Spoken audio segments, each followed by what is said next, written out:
extent, you know, it's surprising even to me that there are so many things that sort of come out.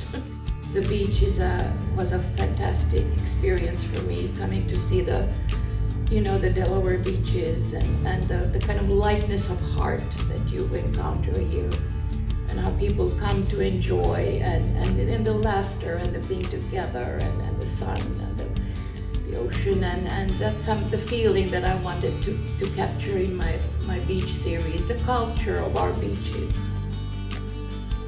I do my still life, my dining series, fun dining series, and I think about the 60s. I think about the parties my parents had when they were young, and all the bottles and the glasses and table settings and the friendships and the hangovers, yeah.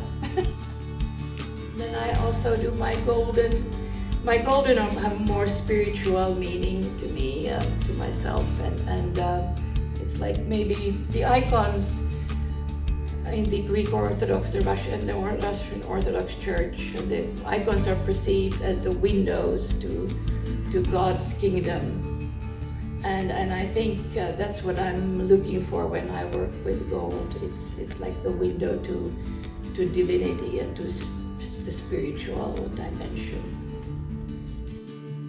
It's interesting. I think color came to my life a little later in my life. The color came with the art, and I became so much more bold. You know, in corporate settings, I had black suits and blue suits. I think I had a purple suit, which felt very avant-garde.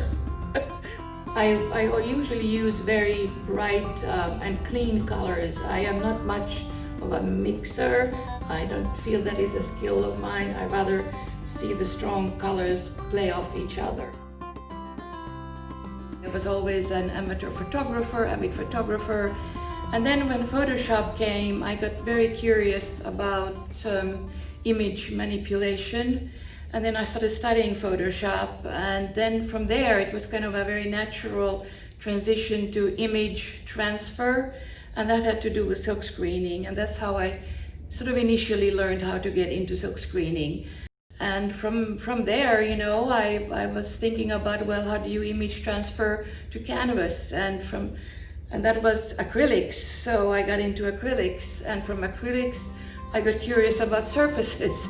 And so that's how I got into resin. It really was a very organic process for me. One thing led to another, and it's always been curiosity driven.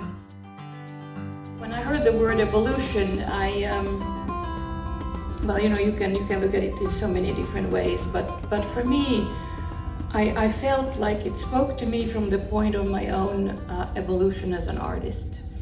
And you know, the whole idea of moving from very graphic, very things that you can really recognize, very known objects, to something that kind of speaks to your intuition. That's sort of, you know, that's an evolution that you go through as an artist. It really was a realm that I wanted to step into, and you have to kind of dig deep, which was an interesting experience, and you have to go inside yourself and trust the tiny voices of intuition and just trust it and go with it.